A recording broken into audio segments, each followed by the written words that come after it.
I decided that the greatest voices in Africa should come together and start to speak for how Africa should be governed by Africans and not foreigners and not other people who are interested in whatever resources that we have in our countries. But we should be responsible for our own human resource and mineral resources. As a black society, we have been doomed and disrespected, undervalued by everybody in the Western world. And Africa is about to grow because we are ready to add value to humanity. And I came here to do that. I came here to add value to this world and to nature. I am not going to live here without God even being proud of me. If I'm the reason why the country or the government is not happy about these great voices coming to educate not only Ghana, but also Africa, then I take this moment to sacrifice myself, to unveil myself. The man in the mask is sitting in front of you. We probably would choose another African country one of these days and still spread the word of the convention. I grew up in a farmland somewhere in Ghana, in Kumasi. And I was birthed by a woman who is a spiritualist. And she raised me on a farmland. But she raised me with a fear of the Lord. And she gave me a capital. The capital was the advice she gave me. She said, son, learn how to give to the world, and the world will always come embracing you. I took those words with me. And that was the beginning of the birth of the New Africa Foundation. That wasn't the name then, but we were givers. So we have been givers for 3 decades. And it grew, and it grew, and it grew. But I thought that having a foundation was just about giving. As it was growing, I realized that it's also about being responsible for the society you belong to. And that's how today we're sitting here. 7 months ago, I decided that the greatest voices in Africa should come together and start to speak for how Africa should be governed by Africans and not foreigners and not other people who are interested in whatever resources that we have in our countries. But we should be responsible for our own human resource and mineral resources. And the only way to do that is to industrialize our people and our minerals. So I want to use this moment to first of all thank all of you to accept this invitation. How would I have thought of myself that coming from a farmland, 6-year-old boy that didn't have anything, would one day call upon people like you, and you will accept my invitation. A young man like me, and people that can birth me, people that can be my aunties, my uncles, my leaders, my presidents. But you listened to the voice of the young man, and you came here to speak to the youth and the people of Africa. They say the greatest creation, or the most pinnacle creation, is the human's mind, and it must be used for a good purpose. Africa is lacking education, but not the type of education like Doctor was talking about. The sort of education that should come from our own. How to learn about our own resources, how to know to add value to our people. When you take value away from people, you stop the economy of your own country. You stop the growth of your own country. When you add value to the people, the country starts to grow. And Africa is about to grow because we are ready to add value to humanity, to the people who are Africans. So the purpose of New Africa is not only to give you food, is not only to organize a convention for us to meet and give you knowledge, but it's also to stand up and become responsible for the social responsibilities of this continent that will build the youth. For the future of Africa is in the hands of the youth. They have more years ahead of them. And at least we have lived half through our lifetime, and some of us have even gone past that. But we thank God for giving us life. And we need to think about our children. We need to think about the youth who are coming up. So again, when I look at this opportunity, I don't take it lightly. You might call it a failure. I see it as an opportunity. Being here and being with us is 4 different leaders from 4 different sides of Africa coming to Ghana makes me feel that this is the headquarters of Africa. People have value for Ghana. They have value for Accra. When I was growing up, one of my favorite mentors was Kwame Nkrumah. And I had to find out the true story about him. His mother used to cross a river to go to the farm. And one day, in the river, his mother had stepped on a fish. And he pointed the fish and said, "Mama, you're standing on a fish." So the mother dipped her hand in the water, picked the fish, and they said that was illegal according to the tradition of the Nzimas. So they took the fish and Kwame Nkrumah to the palace. And the chief, the king, said, "Who found the fish?" And the woman said, "My son." And the king said to the woman, "Cook the fish for your son to eat." Now the point that I'm trying to make is that Kwame Nkrumah was ordained. He was already ordained, and we couldn't change that. Patrice Lumumba is ordained. Dr. Arikana is ordained.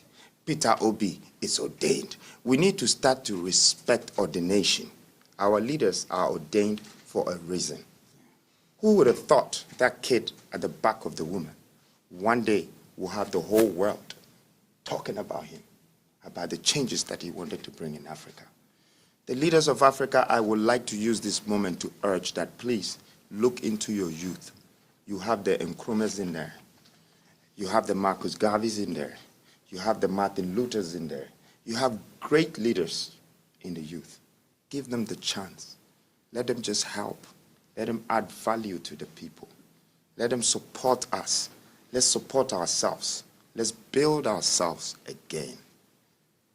And on this note, I would like to say sorry to those that couldn't participate with us in the convention.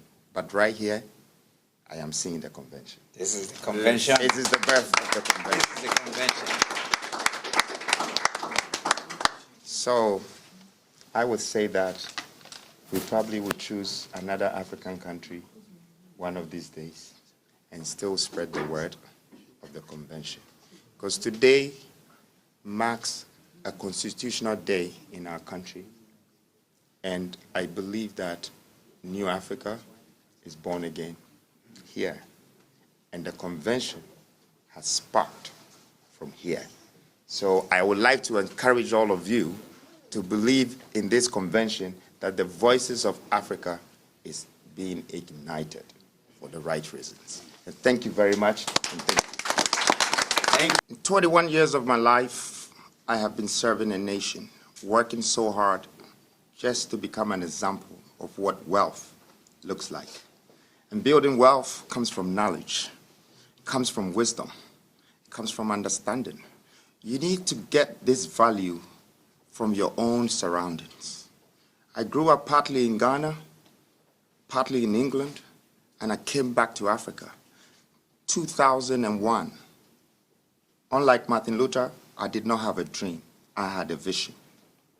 I started watching the youth and the streets and the roads, the rules and the regulations, the conditions and the constitutions that is stipulated and embedded on us as Africans. I had to walk on a different path, and I was alone. My investment on the roads became a landmark. And whatever I invested on this landmark is a footprint.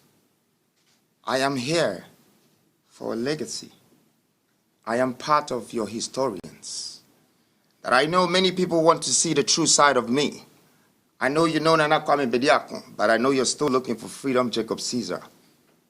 Yes, I am Red Christian, and I'm here. I'm not here to take your value. I'm here to add value to you.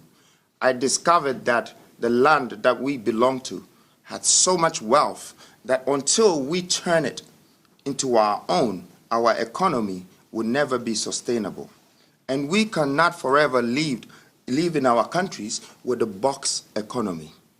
I needed to create a middle income economy without being a part of the government. Why so? Because I believe it's part of my responsibility.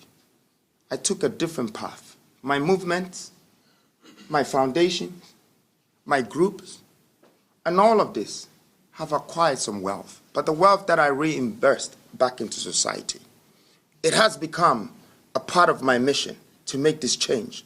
I believe that I belong to Africa. I am a son of this soil, and I can add value to humanity, and I came here to do that. I came here to add value to this world and to nature.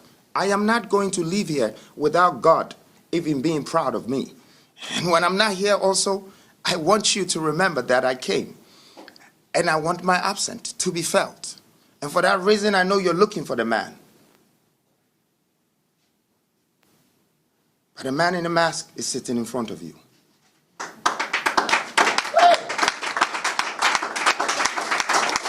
up? What's up? Thank you. I am nothing to be scared of. I came to you as your salvation. I don't invest in myself alone. I am investing in you. And truly, these innocent leaders sitting beside me, of course I will not go to them and tell them that, hey, I am a man in a mask and I want you to come to Ghana to support me to do this and this. And this man of this dignity and this woman with such power will say, yes, I'm going to follow you to come to Ghana to do your convention and all of that. No. It is part of the movement. We need to educate. We need to uplift our children. We need to voice out to them. If you are about to find out about this man in the mask, because I never spoke a word, you were looking for me. I didn't tell you whether I am into politics, whether I am an evangelist, whether I am a conventionist or a revolutionist. After this day, you will have to wait for me to share my policies and my visions with you. And if I'm the reason why the country or the government is not happy about these great voices coming to educate not only Ghana, but also Africa, then I'll take this moment to sacrifice myself, to unveil myself, because I have much respect for these great leaders beside me. It would have taken my own time to tell you that I am. But for this very moment, I am sacrificing myself to let you know that I'm that man. But I'm that man with a good purpose, with a great vision. I have a plan and I have a vision for this nation. And not only this nation, I have it for Africa too. But I know Africa is the next biggest thing, because out of all the continents that have been developed in this world, there is only one continent that is not developed. And I am sent to do that. I am not interested in people's positions. I am not interested in presidential positions. I am interested in the regions and the humans. I am interested in the countries. I am interested in the continent. The resources here, the human resources here, the great opportunities to be able to prove a point to the world that this is what we can make out of ourselves as a black society. We have been doomed and disrespected, undervalued by everybody in the Western world. My pain is in my heart and I can't express it to you. So I let my actions speak for me. I want to thank you very much for this moment. And I want to thank greatest leaders. Your voice will never leave us as Africans. And it's the beginning of a new Africa, a new nation, a new dawn, a new mindset. Everything is new. Thank you.